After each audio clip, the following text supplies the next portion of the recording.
Industry का मुख्य लक्ष्य है महिलाओं को सशक्त बनाकर और शाश्वत पर्यावरण प्रथाओं को बढ़ावा देकर एक बेहतर धरती बनाना। सामूहिक स्वामित्व वाले उद्यमों की स्थापना करके 28 से अधिक प्राकृतिक रेशों के साथ काम करके इंडस्ट्री ने इन महिला उत्पादकों के लिए 500 करोड़ रुपए से अधिक का बाजार बनाया है, जिससे भारत और अफ्रीका में 5 लाख से अधिक लोगों के जीवन पर सकारात्मक प्रभाव पड़ा है। पिछले कुछ वर्षों में power, producer own women enterprises project और real regenerative agro forestry and livelihood projects के तहत इंडस्ट्री ने प्रकृति आधारित समाधानों के माध्यम से समानता, वातावरण और लिंग के क्षेत्र में काम करके ग्रामीण समुदायों की कमजोरियों का समाधान किया है। बांस एक खास किस्म की सामग्री है जो बाकी पेड़ों के मुकाबले 4 गुना ज्यादा कार्बन सोख लेती है और 35% अधिक ऑक्सीजन पैदा करती है। एक बार लगाने के बाद इसे चौथे वर्ष से लेकर 40 वर्ष और उससे अधिक तक काटा जा सकता है।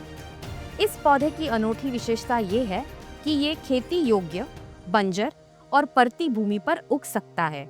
इस प्रकार वातावरण परिवर्तन को कम करने में महत्वपूर्ण भूमिका निभाता है। ಈಗ 4 ವರ್ಷದಿಂದ ಕಾಲಕ್ಕೆ ಸರಿಯಾಗಿ ಟೈಮಿಗೆ ಸರಿ ಮಳೆನೂ ಆಗೋದಿಲ್ಲ, ಹಾಗಾಗಿ ನೀರಿನ ಅಭಾವನೂ ಜಾಸ್ತಿ. ಆದರೆ ಈ ಜಾಗಕ್ಕೆ ಮಾತ್ರ ಬಿದಿರಿಗೆಲ್ಲ ನೀರು ಬೇಕಾಗೋದಿಲ್ಲ. ನಾವು ಇದಕ್ಕೆ ನೀರು ಕೂಡ ಕೊಡಲಿಲ್ಲ, ಆದರೂ ಕೂಡ ತುಂಬ ಚೆನ್ನಾಗಾಗಿದೆ। परिवर्तन के लिए बांस ही क्यों? बांस लकड़ी का एक अच्छा विकल्प बन सकता है। इससे कई बड़े उद्योगों को समर्थन मिल सकता है, जैसे कि पेपर और फाइबर, लकड़ी और बोर्ड, कपड़ा, घरेलू सजावट, बायोफ्यूल और ब्रिकेट्स। अभी कई अंतरराष्ट्रीय और राष्ट्रीय ब्रांड भारत से बांस नहीं खरीदते क्योंकि हमारे पास प्रमाणित बांस उपलब्ध कराने की क्षमता नहीं है। फॉरेस्ट स्टुअर्डशिप काउंसिल जैसे सर्टिफिकेट ये दिखाते हैं कि बांस कहां से आया और कैसे इस्तेमाल हुआ। इससे पूरी सप्लाई चेन को पारदर्शी बनाता है और जोखिम को कम करता है। कर्नाटका और महाराष्ट्र के 6 जिलों में 6000 से ज्यादा किसानों के साथ मिलकर काम किया है। ये क्षेत्र 8 अलग अलग कृषि जलवायु क्षेत्रों में फैले हुए हैं। इंडस्ट्री ने ऐसा बांस रोपण मॉडल तैयार किया है जो छोटे किसानों, खासकर वंचित समुदाय की महिलाओं की जरूरतों के अनुसार बनाया गया है। ये बांस पर आधारित आजीविका मॉडल छोटे और गरीब किसानों की समस्याओं का हल करता है। ये किसान भारत के 86% कृषि समुदाय का हिस्सा है और उनके पास जमीन छोटे छोटे टुकड़ों में होती है जो धीरे धीरे खराब हो रही है। ये रोपण मॉडल ऐसे किसानों के लिए बनाया गया है, खासकर महिलाओं के लिए, जो अपनी 1 एकड़ जमीन के सिर्फ 1/3 हिस्से में बांस उगा सकती है। माझं नाव सावित्राबाई काळू चिकणे, गाव कोरले। बांबू कशा पद्धतीने सांगितले त्या पद्धतीने लागवड केली।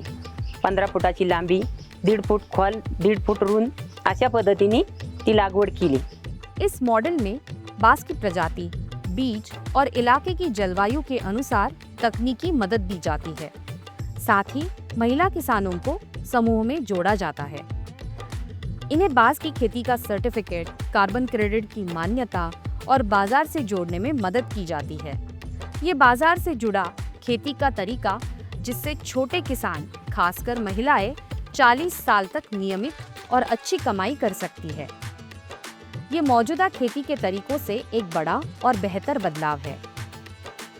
बांस, जो वातावरण के अनुसार खुद को ढाल सकता है, लाखों छोटे किसानों की आर्थिक और पर्यावरण से जुड़ी मुश्किलों का एक आसान और फायदेमंद समाधान देता है। NRLM और अन्य भागीदारों के साथ मिलकर हम देश भर में 10 लाख महिलाओं के जीवन को प्रभावित करने के लिए तैयार हैं।